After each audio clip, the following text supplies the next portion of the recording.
नमस्कार साथियों, मैं आपके समक्ष पुनः उपस्थित हुआ हूँ और सर्वप्रथम मेरा आप सभी को धन्यवाद।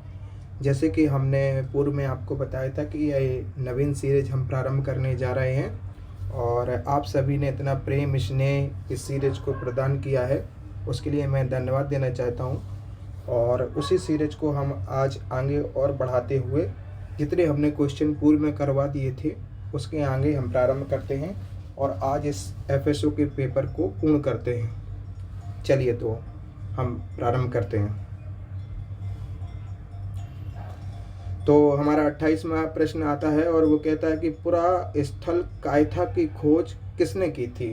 तो जैसा कि हम आपको बताएं कि हमारे यहाँ मध्य प्रदेश में प्रागैतिहासिक और आद्य ऐतिहासिक स्थलों से संबंधित क्वेश्चंस बार बार पूछे जाते हैं और उनमें विशेष रूप से ऐसे क्वेश्चंस पूछे जाते हैं कि कौन से स्थल की खोज किसने की थी, कौन से स्थल किस समय से हैं, भीमबेटका से किस समय के साक्ष्य मिले हैं। तो हमें एक पूरी लिस्ट बना के रख लेनी है और कौन से स्थल की खोज किसने की थी ये जानकारी रखनी है, ठीक है। और कायथा जो है यह मध्य प्रदेश में बहुत ज़्यादा महत्वपूर्ण है, ये उज्जैन में आता है।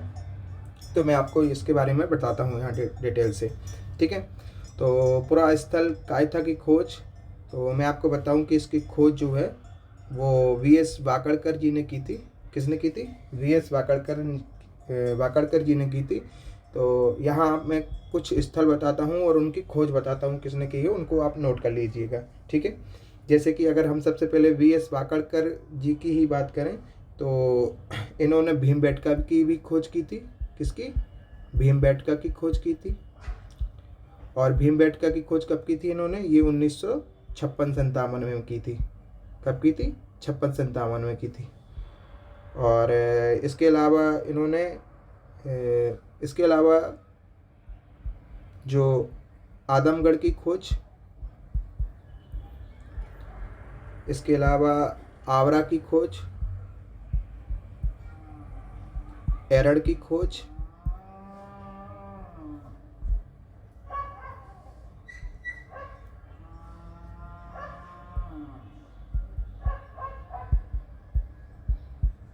आदमगढ़, आवरा, एरड़,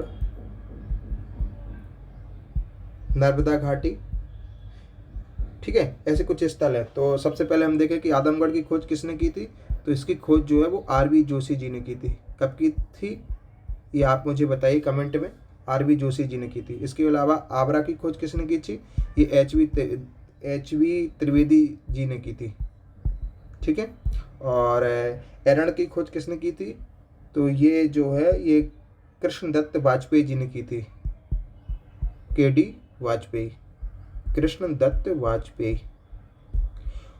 और मैं आपको बता दूं कि मैं जो लास्ट में जी लगाता हूं उसका विशेष कारण यह है कि आप भी अपने किसी भी सम्मानीय व्यक्ति का नाम लेते हो उसके लास्ट में जी लगाना प्रारंभ कर दें, यह आपके साक्षात्कार के लिए बहुत महत्वपूर्ण रहेगा। आज से ही प्रैक्टिस डालें अगर आपको वहां तक पहुंचना है, ठीक है। तो नर्मदा घाटी की खोज किसने की थी? ये एच.डी. सांकलिया जी ने की थी। किसने? एच.डी. सांकलिया। अच्छा, इन्होंने नर्मदा घाटी की खोज की थी। इसके अलावा इन्होंने और किसकी खोज की थी? इन्होंने नाबदा टोली की भी खोज की थी। किसकी? नाबदा टोली की खोज। और दो संस्कृति हम यहाँ पढ़ते हैं मध्य प्रदेश में, उन दोनों संस्कृतियों को भी खोज किसने की थी? इन्होंने की थी। एक मालवा संस्कृति की खोज और एक कायथा संस्कृति की खोज।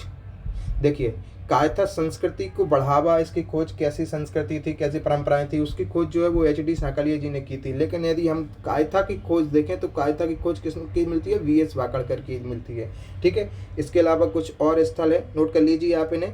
मैं इसको हटा देता हूँ फिर, ठीक है। तो और इसके अलावा हमारे कुछ स्थल और हैं, जैसे कि नर्मदा मानव की खोज किसने की थी? नर्मदा मानव की खोज तो यह अरुण सोनकिया जी ने की थी। किसने? अरुण सोनकिया जी ने। कब की थी? 1982 में। इसके अलावा सोन घाटी की खोज, तो सोन घाटी की खोज किसने की थी? निसार अहमद जी ने। किसने? निसार अहमद जी ने। और इसके अलावा कुछ स्थल हमारे यहाँ और हैं पुरातात्विक, वो मैं आपको बता दूं, जैसे कि पचमढ़ी, सांची और खजुराहो, ठीक है। तो पचमढ़ी की खोज किसने की थी? ये 1957 में जो है ये फोरसेट महोदय ने की थी। किसने की थी? फोरसेट जी ने। सांची की खोज किसने की थी? सांची की खोज जो है वो 1818 में टेलर ने की थी।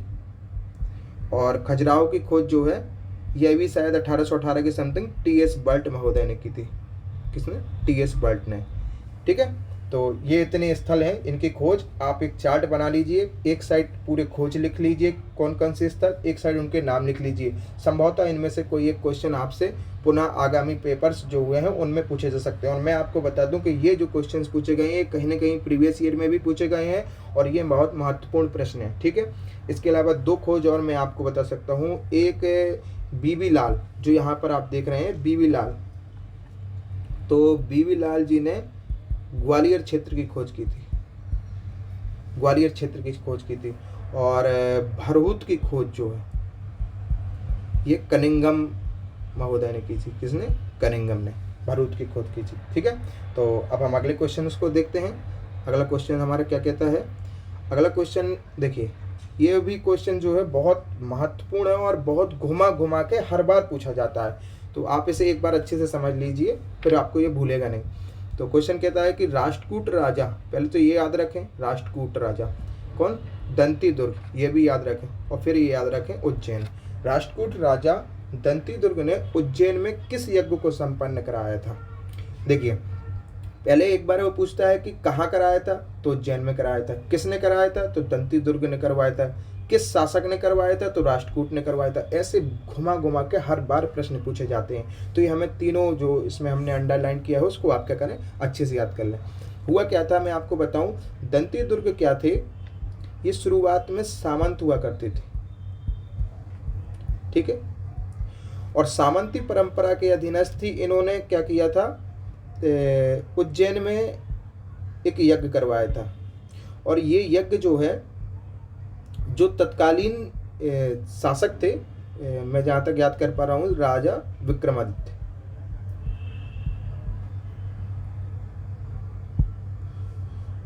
उनके अधीनस्थ रहते हुए इन्होंने ये करवाया था। तो चूंकि इनकी परमिशन के बिना करवाया था तो वो इससे नाराज भी हुए थे। और यह यज्ञ मैं विशेष रूप से बताऊं कि ये यज्ञ इन्होंने जो यज्ञ करवाया था ये अपने आप को क्षत्रिय घोषित करवाने के लिए किया था। क्या करवाने के लिए? क्षत्रिय घोषित करवाने के लिए। ऐसा कहा जाता है, ऐसे इनके साक्ष्य मिलते हैं कि ये क्षत्रिय वंश से नहीं आते, तो इन्होंने क्षत्रिय की। इसमें क्या होता है, इसमें एक सोने का पात्र होता है। बड़ी, आप इतिहास को पढ़ेंगे तब आपको बड़ी रोचक कहानियाँ मिलेंगी। उसमें क्या होता है कि राजा अंदर जाता है और सोने के पात्र में से उसमें कुछ यज्ञ होते हैं, मंत्र उच्चारण होता है, और उन मंत्र उच्चारण के बाद जब राजा यहाँ से बाहर निकल कर आता है तो वो क्या बन जाता है? वह बन जाता है क्या? वो क्षत्रिय बन जाता है। क्या बन जाता है? क्षत्रिय बन जाता है। तो ऐसे ये परंपराएं चलती हैं। ये विशेष रूप से करवाया था। ठीक है। इसके अलावा उन्होंने जो एक दूसरा यज्ञ करवाया था वो करवाया था तुला पुरुष। कौन सा करवाया था? तुला पुरुष। तो ये तुला पुरुष जो है ये बाद में जब ये शासन करने लगा, इनका प्रशासन क्षेत्र जब बढ़ गया तो उन्होंने विशेष रूप से तुला पुरुष करवाया था। इसमें जैसे हम आप देखते हैं कई बार राजनीतिक में जो हमारे आते हैं महान महानुभाव, उनको देखते हैं कि वो तुलादान करवा रहे हैं, बहुत से लोगों का तुलादान होता है। तो वैसे ये तुला पुरुष था कि इसमें एक साइड दंती दुर्ग जी बैठ गए थे और एक साइड कुछ सोने की मुद्राएं या जो भी मतलब विशेष आभूषण वगैरह, उससे उनका तुला पुरुष हुआ था। ठीक है। तो इनका कौन सा आंसर है? ये हमारा हिरण्य गर्भ दान। ठीक है। गर्भ मतलब उस पात्र के लिए गर्भ दान, और वो ब्राह्मणों को क्या कर दिया गया था, वो जो पात्र था वो दान कर दिया गया था। तो याद रखना, किसने? राष्ट्रकूट राजा ने। कौन? दंती दुर्ग ने। कहाँ? उज्जैन में। ठीक है। ये है। और एक क्वेश्चन मैं आपसे यहाँ पूछ सकता हूँ कि राष्ट्रकूट राजा की जो राजधानी थी वो क्या थी और एक किस वंश के अधीन थे? ये 2 प्रश्न के आंसर मुझे कमेंट बॉक्स में दे दीजिए। ठीक है। अब अगला क्वेश्चन देखते हैं हम। अगला प्रश्न आता है हमारा, मध्य प्रदेश के माननीय राज्यपाल श्री मंगू भाई पटेल जी का जन्म स्थान कहाँ है? तो ये हालांकि क्वेश्चन थोड़ा सा ट्रिकी है और हम लोगों को ये गुजरात तो पता है, लेकिन ये कई बार भूल जाता है कि वो किस क्षेत्र से हैं। तो मैं आपको बता दूं, ये थोड़ा सा जनरल अवेयरनेस का प्रश्न है कि जब ये नवीन नियुक्त हुए थे, इनको जब बनाया गया था तो उस समय ये बहुत चर्चा चला था कि ये कहाँ के हैं? नवसारी के हैं। तो इसका आंसर सीधा सीधा है, थोड़ा अवेयरनेस का था। ठीक है। और अगला अपन देखते हैं। अच्छा, हाँ, अब 31वां प्रश्न देखते हैं हम। वो कहता है कि मध्य प्रदेश के बजट 2025-26 के अनुसार विशेष पिछड़ी जनजाति वर्ग के बैगा, भारिया एवं शहरिया परिवारों को, देखिए मैं आपको एक प्रश्न यहीं आपका सही करवा देता हूँ। अभी हाल ही में जो एक माइनिंग इंस्पेक्टर का पेपर हुआ है शायद, उसमें ये प्रश्न पूछा है कि मध्य प्रदेश में विशेष पिछड़ी जनजातियाँ कौन कौन सी हैं। तो पेपर सॉल्व करने से यह फ़ायदा होता है कि हम इन सब प्रश्न को देखते रहते हैं। कौन कौन सी विशेष पिछड़ी जनजाति हैं? ये है हमारी बैगा, भारिया और सहारिया, ये है तीनों।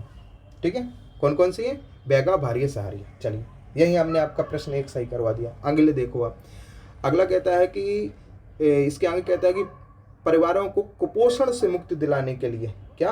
कुपोषण से मुक्ति दिलाने के लिए, देखो ये भी एक विशेष बता देते हैं हम आपको, प्रश्न में ही कितनी चीज़ें छुपी हुई है।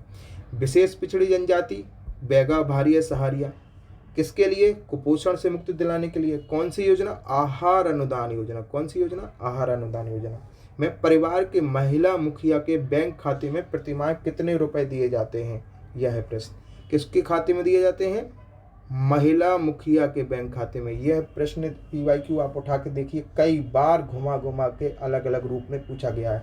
किसको दिए जाते हैं? बैगा, भारिया, सहारिया को दिए जाते हैं। किस लिए दिए जाते हैं?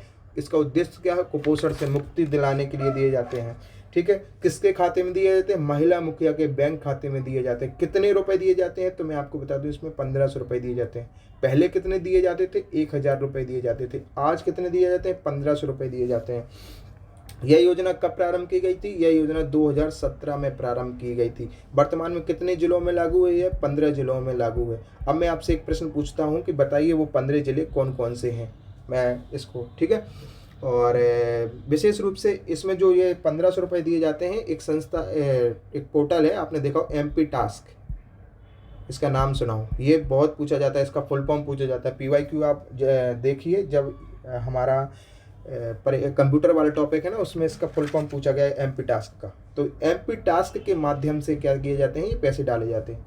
आपको एक जानकारी और देते हैं हम कि जो अभी लाडली बहना योजना चलाई जा रही है, जिसमें कितने रुपए डाले जा रहे हैं? 1500 रुपये डाले जा रहे हैं।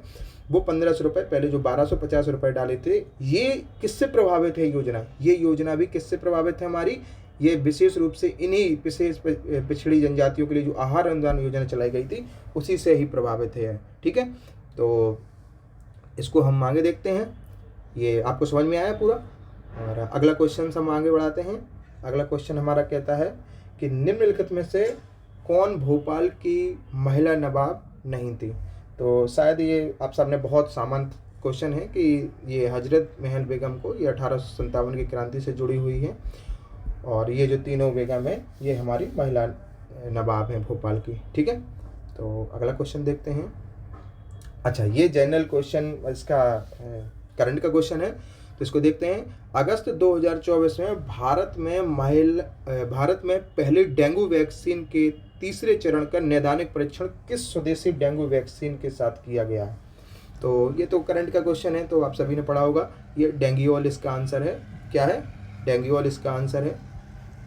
मैं कुछ इसके बारे में जानकारी दे देता हूँ कि जो ये योजना, ये जो परीक्षण किया गया है, और ये पहले तो ये आप याद रख लिए कि ये मेंस के लिए बहुत महत्वपूर्ण है। ठीक है, ये क्या है? पहले डेंगू वैक्सीन। ठीक है, कौन सी है? डेंगुओल। तो इसको याद रखना है। ये डेंगुओल आप मेंस में कई जगह प्रयोग कर सकते हैं, आप इसको नोट कर लीजिए अपनी आंसर कॉपी में। ठीक है, तो निर्माता कंपनी इसकी कौन सी है? ये है इसकी पैनेंसिया बायोटेक, ये इसने बनाया है, और हरियाणा में इसका पहला डोज लगाया गया है। और इसकी जो पैनेंसिया की सहयोगी जो है वो है ICMR। और डेंगू के 4 प्रकार के वायरस होते हैं। जैसे हमसे मेंस में एक क्वेश्चन पूछा था ना कि मलेरिया परजीवी के कौन कौन से वो वेरिएंट होते हैं? 4। वैसे ही डेंगू के भी मतलब 4 होते हैं। ये 4 प्रकार के जो वायरस होते हैं, उन सब के खिलाफ हमें क्या देती है? सुरक्षा प्रदान करती है ये डेंगुओल। ठीक है, और एक ये क्या है हमारे, ये चूँकि स्वदेशी है, तो ये हमारे आत्मनिर्भर भारत और मेक इन इंडिया जैसे प्रोग्रामों के लिए क्या करती है? बढ़ावा देती है। ठीक है, तो इसको आगे बढ़ाते हैं अपन। अब अगला प्रश्न कौन सा है ये देखते हैं। तो अगला प्रश्न है हमारा, चलिए बहुत अच्छा प्रश्न है, इसको देखते हैं। अगला प्रश्न कहता है हमारा कि संभागीय आयुक्त के संदर्भ में निम्नलिखित कथनों पर विचार कीजिए। संभागीय आयुक्त। मैं आपको ये बता दूं, संभागीय आयुक्त को आप सभी समझ गए। देखो क्या होता है, हमारे प्रदेश में दो प्रकार की प्रशासनिक व्यवस्था चलती है। प्रशासनिक मतलब कि शासन व्यवस्था, एक शासन के रूप में, एक प्रशासन के रूप में। शासन के रूप में जब चलती है ये मुख्यमंत्री के माध्यम से चलती है, जो हमारी राजनीतिक परंपरा है। और जो प्रशासन के रूप में चलती है ये हमारी सचिव परंपरा है। ठीक है, तो इसकी जो परंपरा आगे नीचे चल के आती है वो हमारी आती है कैसी, वो प्रदेश में होती है, प्रदेश के बाद संभाग में होती है, संभाग के बाद जिले में होती है। ऐसी परंपरा चल के आती है। आप इसको यहाँ देख लीजिए। ठीक है, ये तो आप सबको पता होगा कि मुख्यमंत्री होता है, फिर मंत्री होता है, मंत्री के नीचे मंत्रालय, और ये पूरी परंपरा चलती आती है। ठीक है, तो ये मैं आपको बता देता हूँ कि सचिव, जिसकी नियुक्ति कौन करता है, मुख्यमंत्री करता है। कब तक के लिए करता है, ये कोई निश्चित टाइम पीरियड नहीं है। ये भी प्रश्न पूछा जा चुका है कि सचिव की नियुक्ति कौन करता है। आप माइनिंग इंस्पेक्टर का मैं अभी इसके बाद पेपर लगाऊंगा, उसमें आप देखना कि मुख्यमंत्री की नियुक्ति कौन करता है, सचिव की नियुक्ति कौन करता है, मुख्यमंत्री करता है। तो सचिव, सचिव के बाद फिर आता है हमारा संभाग। संभाग में कौन होता है, ये संभागीय आयुक्त होते हैं। और फिर हमारा जिला, जिले में क्या होते हैं, जिले में दो होते हैं अधिकारी, विशेष रूप से आईएएस के लिए बोला गया है, जो जिला प्रशासन का प्रमुख होता है। ठीक है, जिले के बाद हमारी आती है अनुविभाग। अनुविभाग का प्रमुख कौन होता है, ये हमारा एसडीएम होता है, जो ये एमपीपीएससी परीक्षा से जो हमारे निकलते हैं डिप्टी कलेक्टर, उन्हें प्रभार के रूप में एसडीएम का पद दिया जाता है। और अनुविभाग के नीचे हमारी तहसील आती हैं। ऐसी परंपरा चलती है। और फिर गाँव में आता है, गाँव में, ठीक है, ग्रामीण में चौकीदार जो है ये सबसे छोटा पद होता है, इससे बड़ा हमारा पटवारी का पद होता है। तो ये परंपरा चलती है। तो उसने हमसे कहाँ से पूछा है, उसने हमसे पूछा है कि संभाग के स्तर पर पूछा है। ठीक है, संभाग के स्तर पर पूछा है, तो अपन इसको देखते हैं। तो संभागीय आयुक्त के संदर्भ में निम्नलिखित कथनों पर विचार कीजिए। ब्रिटिश शासन के दौरान सर्वप्रथम सन 1829 में संभागीय आयुक्त का पद सृजित किया था। चलिए फैक्चुअल है ये, कब किया गया था, 1829 में। तो मैं आपको बता दूं कि 1829 में लॉर्ड विलियम बेंटिंग हुआ करते थे। लॉर्ड वैसे मुझे लगाना पसंद तो नहीं है, लेकिन मैं बोल रहा हूँ काहे के लॉर्ड। ठीक है, तो लॉर्ड विलियम बेंटिंग जो है, इनके समय में क्या हुआ था, ये पद सृजित हुआ था। ठीक है, और इस पद को क्या किया गया था, जब हम आज़ाद हुए तो 1948 में क्या किया था, समाप्त कर दिया गया था मध्य प्रदेश में विशेष रूप से। लेकिन जब 1956 में पुनर्गठन हुआ तो उस पुनर्गठन के बाद पुनः इसको क्या कर दिया गया था, पद को सृजित कर दिया गया था।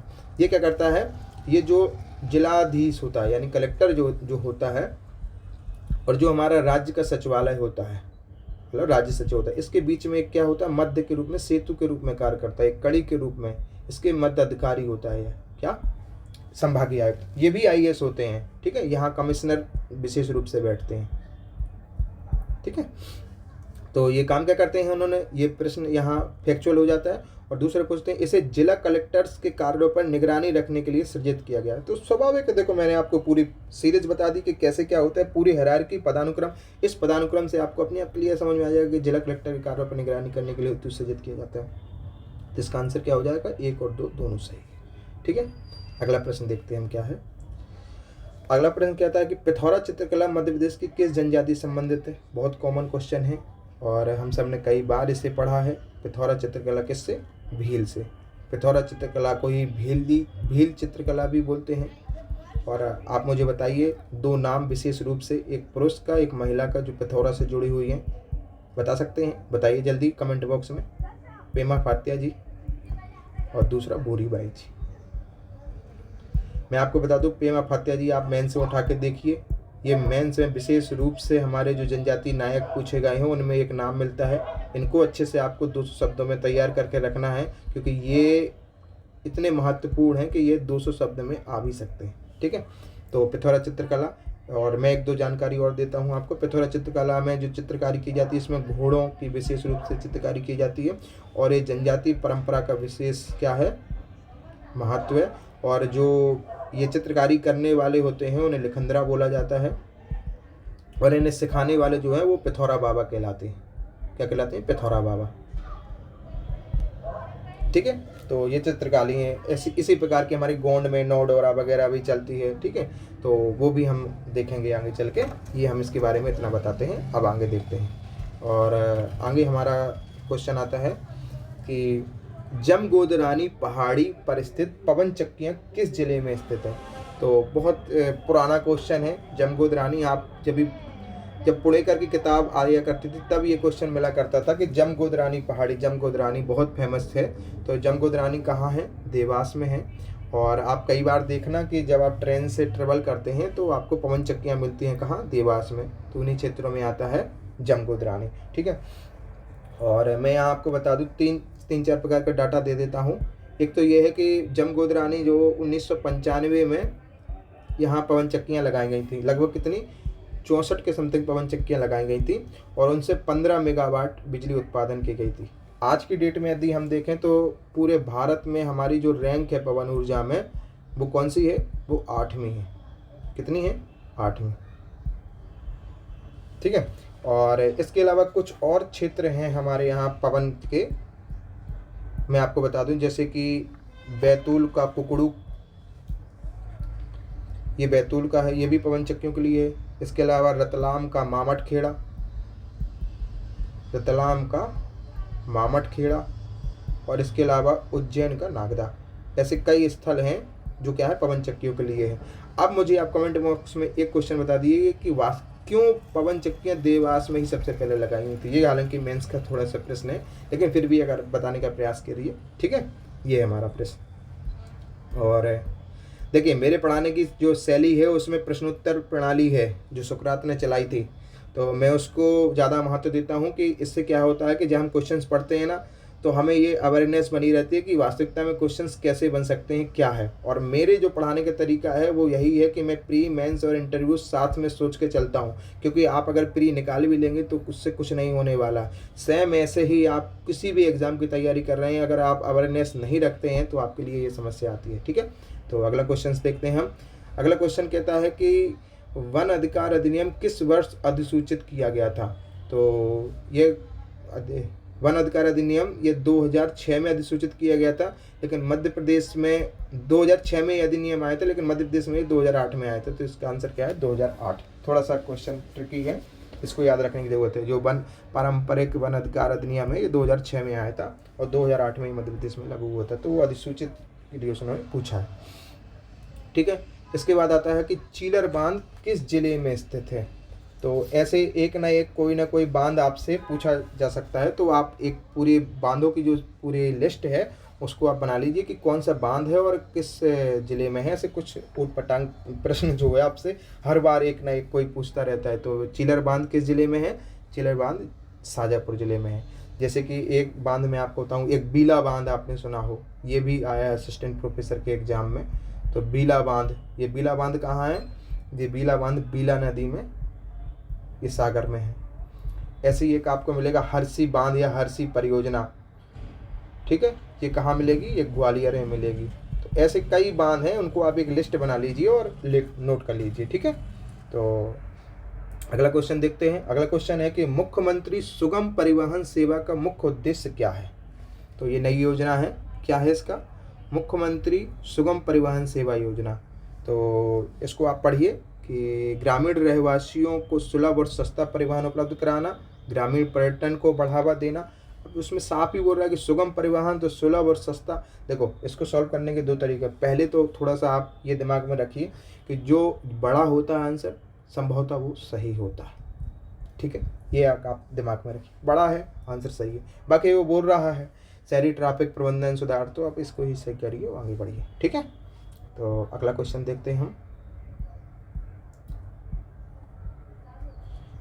जुलाई 2025 वनडे श्रृंखला में मध्य प्रदेश की किस महिला क्रिकेटर ने इंग्लैंड के विरुद्ध 6 विकेट लेकर राष्ट्रीय पहचान बनाई थी। ठीक है, तो ये क्वेश्चन 2-3 बार रिपीट हुआ है, और जब ये मतलब कि सीरीज जीती गई थी तब भी बहुत मध्य प्रदेश में फेमस हुआ था। तो इसके लिए अलग विशेष राशि जो है वह मध्य प्रदेश की क्रांति गौड़ जी को प्रदान की गई थी। तो ये बहुत फेमस है। और मैं आपको बता दूं कि ये कहाँ से हैं। ये छतरपुर का एक क्षेत्र है, घ्वारा, कि विशेष रूप से घ्वारा से है। हालांकि आपसे छतरपुर पूछा जा सकता है। ठीक है, और अभी वर्तमान में यदि देखा जाए तो छतरपुर काफ़ी फेमस है हमारे बागेश्वर बाबा जी के नाम से। ठीक है। और क्योंकि इन्होंने कैंसर हॉस्पिटल बनवा रहे हैं, ठीक है। तो छतरपुर की बहुत सी ऐसी पहचान है जो आप इसके लिए जाने जाते हैं। तो क्रांति गौड़ जी जो हैं वो इस 6 विकेट से लेकर राष्ट्रीय पहचान बनाई थी मध्य प्रदेश में। अब आपको यहाँ एक प्रश्न पूछा जाता है कि इस सीरीज के बाद एक ब्लाइंड सीरीज महिलाओं की हुई थी, उसमें मध्य प्रदेश की 3 महिलाएं शामिल थीं, ठीक है। वो 3 महिलाएं कौन कौन सी थीं, आप मुझे वो बता दीजिए, गूगल कर लीजिए जो भी है, क्योंकि ये प्रश्न पूछा जा रहा है। हो सकता है कि वो प्रश्न भी आपसे पूछ लिया जाए कि वो 3 महिलाएं कौन कौन सी थीं जो एक ब्लाइंड सीरीज जो प्रारंभ की गई थी वो भी विनर रही, मतलब भारतीय महिलाएं, उनमें मध्य प्रदेश से 3 महिलाएं थी, वो कौन कौन सी थी, ठीक है। फिर मैं आपको बता दूंगा, इसके कमेंट बॉक्स में आप बताइए, वरना मैं आपको बाद में इसके कमेंट बॉक्स में इसका आंसर भी दे दूंगा। चलिए अगला प्रश्न आता है। अगला प्रश्न कहता है कि द अगरिया पुस्तक के लेखक कौन है। तो एक टॉपिक बहुत अच्छा ऐड हुआ है, यह है जनजातियों में साहित्य। तो जनजातियों का साहित्य ये टॉपिक ऐड हुआ है, इससे बहुत अच्छे क्वेश्चंस बनते हैं। मैंने आपको पिछली सीरीज में भी इससे संबंधित काफ़ी प्रश्न बताए थे और बोला था कि इसके आगे क्वेश्चंस और भी बताएंगे हम। तो इसका क्वेश्चन का जो आंसर है, तो उसने ऑप्शन दिए हैं अमृतलाल बिगड़ जी, आप इनको अच्छे से तैयार करें, ये भी बहुत महत्वपूर्ण है, जबलपुर से संबंधित है, ठीक है। और इसके बाद जुंगर जी, विनय नामदेव और बेरियर एल्विन जी, ये हैं इनका विशेष आंसर। क्या, द अगरिया पुस्तक। यहाँ मैं आपको अब बेरियर एल्विन जी से संबंधित काफ़ी चीज़ें जानकारी देता हूँ, आप उनको ध्यान से सुनते जाइए बस। तो बेरियर एल्विन जो है ये एक विदेश से आए थे, विशेष रूप से इंग्लैंड से संबंधित थे, लेकिन उन्होंने यहाँ आकर जनजातियों के संबंध में काफ़ी योगदान दिया। आपको अपने पेपर में कुछ मिले या ना मिले, इनसे संबंधित काफ़ी जानकारी और काफ़ी क्वेश्चंस बन सकते हैं और बनते भी हैं, ठीक है। तो इन्होंने जनजातियों के संबंध अपना सर्वस्व जीवन जो है जनजातियों के बीच रहकर योगदान दिया और आगे बढ़ाई अपनी परंपरा को, ठीक है। तो सबसे पहले इन्होंने क्या किया था, 1936 में एक किताब लिखी थी। मैं आपको यहाँ इनकी कुछ किताबें विशेष रूप से बता देता हूँ, ठीक है।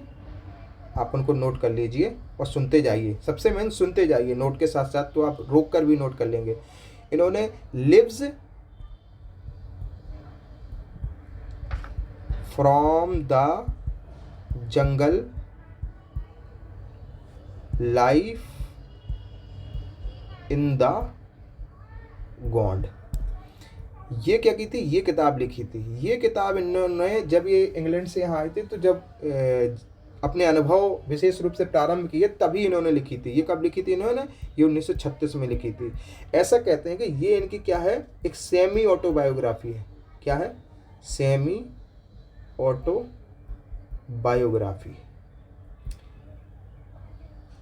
ठीक है। इसमें उन्होंने क्या किए थे, इसमें उन्होंने पर्सनल एक्सपीरियंस अपने शेयर किए थे, जनजातियों के बीच रहकर के कैसे जनजातियों के बीच रहकर क्या अनुभव रहे उनके, ठीक है। ये उन्होंने इस बुक में विशेष रूप से शेयर की थी। इसके बाद एक और किताब इन्होंने लिखी थी 1939 में। जो 1939 में किताब लिखी थी वो लिखी थी द बैगा। क्या लिखी थी, द बैगा। इसमें बैगा जनजातियों के टोटम परंपरा और उसी में ही उन्होंने धरती पुत्र प्रकृति पुत्र की बात की थी, जो है ये द बैगा उन्होंने लिखी थी कितने, 1939 में। और जो तीसरी इन्होंने एक और किताब लिखी थी वो लिखी थी 1942 में, ये लिखी थी द अगरिया, ठीक है। कब लिखी थी, 1942 में, द अगरिया। और इस किताब में इन्होंने विशेष रूप से जनजातियों के व्यवसाय के बारे में चर्चा की थी, ठीक है। क्योंकि ये अगरिया में इन्होंने बताया था कि ये क्या लोहा का कार्य करते हैं, तो इन्होंने इसके बारे में तो बताया, साथ में ये भी बताया कि जनजातियां जो हैं कैसे प्रकृति से जुड़ी हुई हैं, उनका उत्पादन वनोपज से कैसे संग्रहित करती हैं चीज़ें, ये सब उन्होंने द अगरिया में बताया था। और कब लिखी गई थी, 1942 में। तो मैंने आपको 3 किताब 1936 में, 1939 में, 1942 में, ठीक है। और इसके अलावा इनकी एक और किताब मैं आपको बताता हूँ, ये है 1944 में। 1944 में इन्होंने एक किताब लिखी थी, ये कलर पसंद नहीं आ रहा है मुझे, तो ये देखते हैं, ठीक है। 1944 में इन्होंने लिखी थी folk tales folk tales of Mahakoshal. इसे हिंदी में बोलते हैं महाकौशल की लोक गाथाएं, लोक कथाएं। कब लिखी थी? 1944 में। ये भी मध्य प्रदेश से जुड़ी हुई है। इसमें उन्होंने बताया था कि जनजातियों के लोक विश्वास के बारे में बताया था। ठीक है, ये 1944 में हो गई। तो 1936 में हो गई, 1939 में हो गई, 1942 में हो गई, 1944 में हो गई। और एक इन्होंने और किताब लिखी थी द गौर, इसको भी याद रखें, द गौर। ठीक है, और एक इनकी किताब मिलती है 1943 में। 1943 में इनने एक किताब लिखी थी, 1943 में। 1943 में जो इन्होंने किताब लिखी थी वो लिखी थी 1943 में, उसका नाम है मारिया मर्डर। आप इनको नोट कर लीजिए, Maria murder and suicide, and suicide. इसमें उन्होंने ये बताया था कि कैसे ये लोग, इनकी इंटरनल जो है वो न्याय व्यवस्था कार्य करती है, मतलब सामाजिक परंपराओं को कैसे ये लोग महत्व देते हैं, कानून से ज़्यादा महत्वपूर्ण। जैसे हमारा आज जो पेशा एक्ट आया है वो इन्हीं सब बातों को देखते हुए तो आया है कि मतलब कि इनके यहाँ जल जंगल जमीन में जो मुखिया होते हैं, जो गमेती होते हैं, जो पटेल होते हैं, जो कुटिया पटेल होते हैं, वही न्याय करते हैं। उनकी ही परंपराओं को आगे बढ़ाया जाता है, उनकी ही बात को मनाया जाता है। हमारे जो सामान रूल एंड रेगुलेशन जो कानून होते हैं उनको इतना महत्व नहीं दिया जाता। ये 1943 में उन्होंने मारिया मर्डर एंड सुसाइड ये किताब जो लिखी थी उसमें उन्होंने ये चीज़ बताई थी। ठीक है, इसके बाद इनकी एक और किताब हम बताते हैं आपको 1947 में। 1947 में इन्होंने लिखी थी, देखिए यहाँ जगह नहीं बची है तो इसको हटा देते हैं और यहाँ आपको फिर से बताते हैं हम। 1947 में इनकी एक और किताब मिली थी, ये है द मुरिया एंड देयर घोटल। ये भी आप लोगों ने सुनी होगी। ये 1947 में इन्होंने लिखी थी और इसमें उन्होंने जो हम घोटल सामुदायिक प्रशिक्षण केंद्र होता है उसके बारे में उन्होंने बताया था, घोटल परंपरा के बारे में बताया था।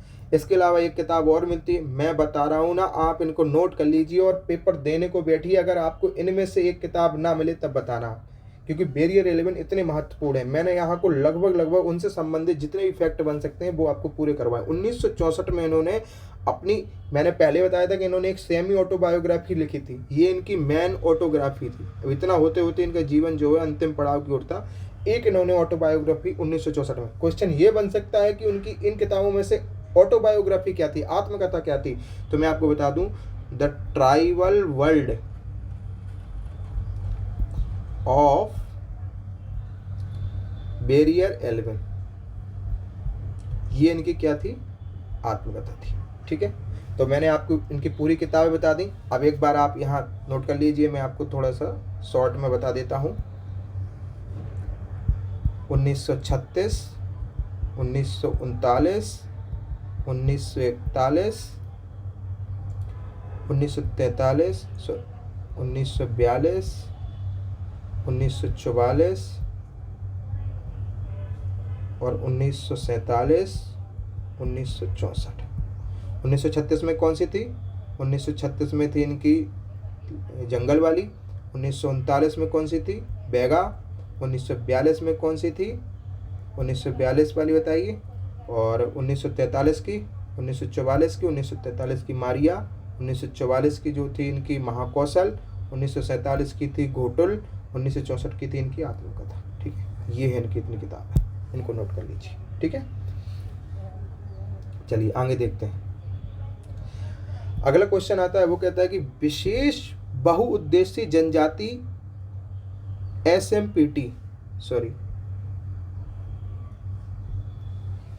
विशेष बहुउद्देशीय जनजाति SMPT विकास खंडों को जनजाति विकास खंड का नाम किस पंचवर्षीय योजना काल में दिया गया था? देखिए, ये भी मैं आपको बता दूं कि ये क्वेश्चन भी किससे संबंधित है? बैरियर 11 जी से संबंधित है। हुआ क्या था, मैं आपको बताऊं, जनजातियों को विकास करने के लिए भारत में द्वितीय पंचवर्षीय योजना में विशेष प्रोग्राम चलाया गया। उसे बोलते हैं अपन क्या? उसे बोलते हैं अपन SMPTBs ये बोलते हैं उसे, ठीक है। स्पेशल मल्टीपर्पज ट्राइबल ब्लॉक्स, ये है स्पेशल मल्टीपर्पज ट्राइबल ब्लॉक्स, ये बनाए गए थे। ये कब बनाए गए थे? ये बनाए गए थे हमारी द्वितीय पंचवर्षीय योजना में, जो 1956 से 1961 तक चली थी, इसमें बनाए गए थे। ये कितने बनाए गए थे? ये 43 बनाए गए थे, विकास देखने के लिए या विकास की गति तेज करने के लिए, ठीक है, इसके लिए ये बनाए गए थे।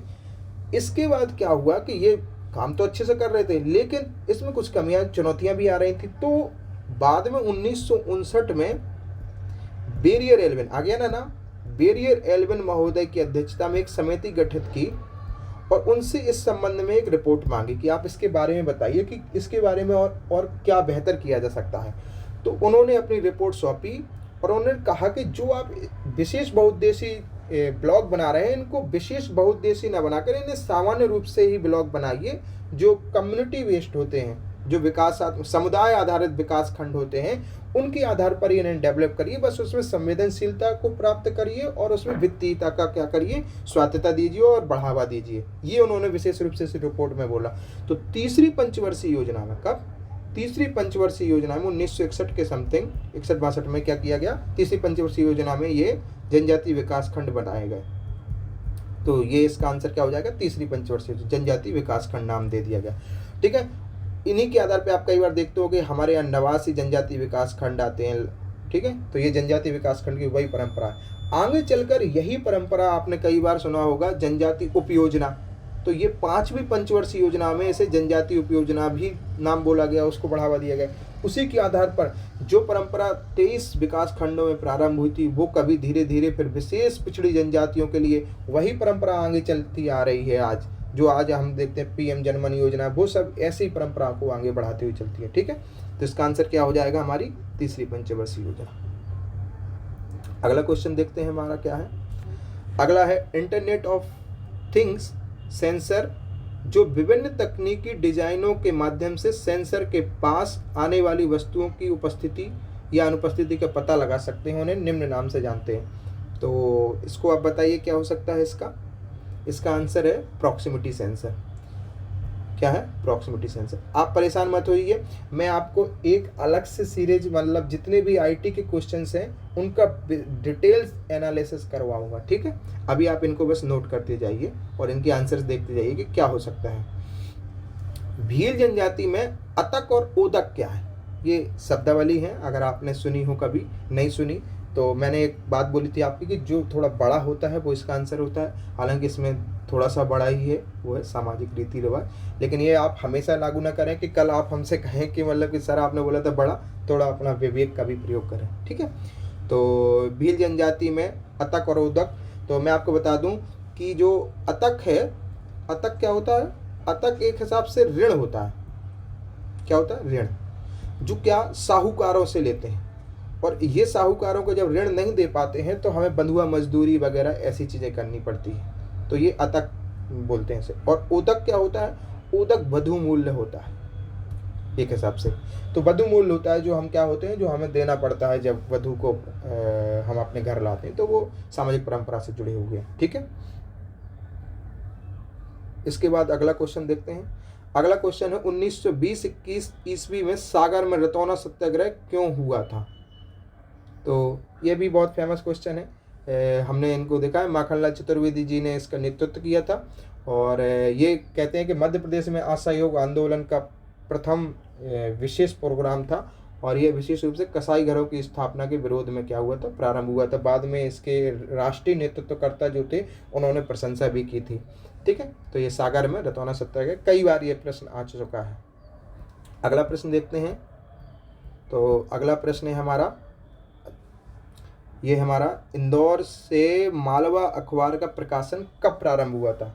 देखिए क्वेश्चन, देखिए मतलब कितना बेहतरीन क्वेश्चन है, और खास में कितना ट्रिकी क्वेश्चन है कि यहाँ पर उसने 1849 दे दिया है, और यहाँ उसने मार्च दे दिया है, और यहाँ फंसा दिया है आपको। तो ये भाई PSC या आप ये समझिए कोई छोटा मोटा एग्ज़ाम नहीं है। कि यहाँ 1852 दे देता है, यहाँ 1865। उसने कितने स्तर से ही सूक्ष्म माइक्रो लेवल पे मतलब आपसे पूछा है। ये है मालवा अखबार। ठीक है, तो इसका आंसर क्या है? 6 मार्च 1849। मैं आपको यहाँ एक दो जानकारी विशेष रूप से यहाँ देता हूँ, उनको आप नोट कर लीजिए। क्या है? मध्य प्रदेश का पहला अखबार जो है वो है ग्वालियर अखबार। ठीक है, लेकिन ये जो अखबार है ये उर्दू भाषा में है। ये कब आया था? 1840 में, और साप्ताहिक है। लेकिन जो ये मालवा अखबार है यह मध्य प्रदेश में हिंदी भाषा में प्रकाशित होने वाला पहला समाचार पत्र। हालांकि ये उर्दू में भी प्रकाशित हो रहा था, बाइलिंगुअल था, लेकिन ये हिंदी में प्रकाशित होता था, इसलिए मालवा अखबार महत्वपूर्ण हो जाता है। अभी आप इसी से ही संबंधित और प्रश्न देखेंगे तो वो पूछ लेता है कि मालवा अखबार मतलब मध्य प्रदेश का पहला हिंदी समाचार पत्र कौन से, इसके जो संपादक हैं वो कौन है? तो मैं आपको बता दूं, इसके संपादक जो थे वो पंडित प्रेम नारायण जी थे। कौन थे? पंडित प्रेम नारायण जी। किसी एक क्वेश्चन में वो ये भी पूछ सकता है कि मालवा अखबार के संपादक कौन थे? तो वो पंडित प्रेम नारायण जी थे। ठीक है, और ऐसे अलग अलग प्रश्न जो है वो अलग अलग पूछता रहता है। मैं यहाँ आपको कुछ ऐसे प्रश्न बताता हूँ जो विशेष रूप से इससे पूछे जा सकते हैं। तो पत्रिकाओं से संबंधित कुछ प्रश्न पूछे जा सकते हैं, मैं आपको वो यहाँ करवाता हूँ। ठीक है, तो जैसे कि मध्य प्रदेश में 3 बाल पत्रिकाएं हैं। बाल पत्रिकाएं 3 बाल पत्रिकाएं कौन कौन सी हैं? एक है देवपुत्र। देवपुत्र का प्रकाशन इंदौर से होता है और कब से चलाई जा रही है? 1985 से। दूसरी है हमारी समझ झरोका। समझ झरोका जो है ये विशेष रूप से जनजातियों से संबंधित है। ये बन्या प्रकाशन द्वारा इसका प्रकाशन किया जाता है, बन्या संस्था इसका प्रकाशन करती है। और तीसरी है हमारी चकमक।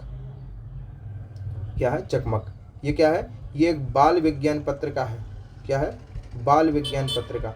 और इसका प्रकाशन कौन करता है? इसका प्रकाशन एकलव्य संस्था करती है। बहुत महत्वपूर्ण है, मैं आपको बस बोल रहा हूँ, आप नोट करते जाइए, और जब ये प्रश्न मिलेंगे ना तब आप कहेंगे कि हाँ सर ने कुछ बताया था। क्या है? देवपुत्र, समझ झरोका और चकमक, ये 3 क्या है? बाल पत्रिका हैं। इसके अलावा आपको कुछ और पत्रिका बताता हूँ मैं, जैसे कि भारत भ्राता। ये क्या है? ये भारत भ्राता जो है ये मध्य प्रदेश की प्रथम राजनीतिक पत्रिका है। क्या है? राजनीतिक पत्रिका मध्य प्रदेश की। कहाँ से प्रकाशन होता है? रीवा से। कौन है इसके संपादक? वो हैं बलदेव सिंह जी। बलदेव सिंह जी। और दूसरी एक और मिलेगी आपको, एक और रीवा से एक बहुत अच्छी है, वो मैं आपको बताऊं, वो है बहनी दरबार। बहनी दरबार ये 2008 से प्रकाशित हो रही है, और इसकी खासियत ये है कि ये विशेष रूप से पिछड़े लोगों की जो है, हमारे दलित और पिछड़े भाई बहनों की क्या करते हैं, मुद्दों को उठाते हैं। ये है बहनी दरबार। और एक और पत्रिका जो है आपने जनजाति से संबंधित है, ये है चौमासा। चौमासा का प्रकाशन 1983 से हो रहा है। कहाँ से? भोपाल से। और इसके संपादक कौन है? धर्मेंद्र पारी जी हैं। बहुत अच्छे इंसान हैं, मुझे इनसे अप्रत्यक्ष रूप से एक बार सुनने को मिला है, और बहुत बढ़िया नेतृत्व कर रहे हैं। ठीक है, और ये कौन सी संस्था निकालती है? ये आदिवासी लोक कला एवं बोली विकास अकादमी। ठीक है, तो और एक पत्रिका और मिलेगी आपको, अनुसंग। क्या मिलेगी? अनुसंग। अनुसंग का प्रकाशन कौन करता है? राज्य जनजातीय संग्रहालय। राज्य जनजातीय संग्रहालय। और 2 पत्रिका और मैं आपको बताता हूं। एक है फर्ज। देखिए, आप इसमें मत जाना कि मैं कैसा लिख रहा हूं, आप केवल बस सुनते जाइए और नोट करते जाइए रोक रोक के। ठीक है, फर्ज ये क्या है? ये सिंधी समाचार पत्र है, प्रदेश का प्रथम सिंधी समाचार पत्र। और एक मिलेगा आपको पर्यावरण डाइजेस्ट। क्या? पर्यावरण डाइजेस्ट। ये क्या है? यह पर्यावरण पर प्रदेश की प्रथम हिंदी भाषा में प्रकाशित पत्रिका है। हिंदी भाषा में प्रकाशित पहली। तो आपको बताया, फर्ज, पर्यावरण डाइजेस्ट, भारत भ्राता और बहनी दरबार, चौमासा, अनुसंग, ठीक है, और ग्वालियर अखबार, मालवा अखबार, देवपुत्र, समझ झरोका, चकमक। ठीक है, चलो अब अगला प्रश्न देखते हैं। अगला प्रश्न कहता है कि अनुसूचित जाति और अनुसूचित जनजाति अधिनियम 1989 के अंतर्गत निर्धारित अधिकतम सजा क्या है? तो हम सब ने इस एक्ट को पढ़ा है। अधिकतम सजा जो है इसकी मृत्युदंड तक है। ठीक है, और अगला प्रश्न क्या कहता है? अगला प्रश्न कहता है कि मध्य प्रदेश में बिदरी का संबंध किससे है? तो बिदरी महोत्सव एक पर्व भी है, ठीक है, और ये फसल के दौरान करवाया जाता है। ये कृषि उत्सव से संबंधित है और ये गोंड बेगांव में फेमस है। ठीक है, तो काफ़ी बार पूछा गया ये प्रश्न है। अब अगला देखते हैं हम। हार्डवेयर स्तर पर किसी विशेष डिवाइस के समग्र नियंत्रण, संचालन और प्रबंधन की जिम्मेदारी निम्नलिखित को सौंपी जाती है। तो इसका आंसर हमारा डिवाइस ड्राइवर है। ठीक है, इसका आंसर क्या है? डिवाइस ड्राइवर है। और अब ये हमारा 50वां प्रश्न और अंतिम प्रश्न है। केन बेतवा लिंक परियोजना यह मध्य प्रदेश के साथ निम्न में से किस राज्य को लाभान्वित करेगी? तो चलिए इस प्रश्न के माध्यम से मैं आपको ये बता देता हूँ कि ये बहुत से प्रश्न ऐसे पूछे जाएंगे कि जो किन 2 राज्यों, किन 3 राज्यों, किन 4 राज्यों से संबंधित है, जुड़ी हुई है। तो आपको क्या करना है, जब आप नदियों से संबंधित या परियोजनाओं से संबंधित जब क्वेश्चंस पढ़ेंगे तो एक पूरा चार्ट बनाना है जो जितनी भी परियोजना है किन 2 राज्यों से संबंधित है, कौन से 3 राज्यों से संबंधित है। जैसे कि हमारी केन बेतवा लिंक परियोजना हो गई। ठीक है, ऐसी हमारी काफ़ी परियोजनाएं हैं जो क्या है 2-2, 3-3 राज्यों से संबंधित है। एक जो मुझे याद नहीं आ रही अभी, एक कहाँ शहडोल के पास में है जो वो परियोजना। ऐसी मतलब अलग अलग परियोजनाएं हैं जो क्या है 2-2, 3-3 राज्यों से संबंधित है। तो केन बेतवा लिंक परियोजना मध्य प्रदेश के किस जिले से किस राज्य से संबंधित है? अलग, वो है उत्तर प्रदेश। ठीक है, तो मैं क्या करूँगा, आपको इस क्वेश्चंस को डिटेल अच्छे से कराऊंगा। एक बार पूरी जितनी भी परियोजनाएं अलग अलग हैं वो पूरी कंप्लीट करवा दूंगा, और जितनी भी जो विशेष लिंक परियोजनाएं अभी चलाई जा रही हैं हमारे यहाँ, लगभग 3 परियोजनाएं जो हैं जो नदी जोड़ परियोजना के अंतर्गत चलाई जा रही हैं, जैसे पार्वती, काली सिंध, चंबल लिंक परियोजना, और केन बेतवा लिंक परियोजना और ताप्ती रिजर्वायर। तो ऐसे मतलब अलग अलग परियोजनाएं हैं जो चलाई जा रही हैं। मैं आपको तीनों एक बार कंप्लीट करवा दूंगा। इससे संबंधित काफ़ी बड़ा पूरा इसका डिटेल बताना पड़ेगा आपको। ठीक है, बस इसका अभी आप उत्तर प्रदेश याद कर लीजिए। तो नमस्कार साथियों, और यह हमारी सीरीज का जो प्रथम पेपर पूर्ण होता है। आप इसके संबंध में कमेंट दीजिए और बताइए क्या इसमें सुधार किए सकते हैं, आपको क्या क्या मतलब इसमें समझ में आया, क्या यह सीरीज पसंद आई है। अगर पसंद आई है तो इसमें कमेंट करिए, लाइक कीजिए, सब्सक्राइब कीजिए। ओके, धन्यवाद।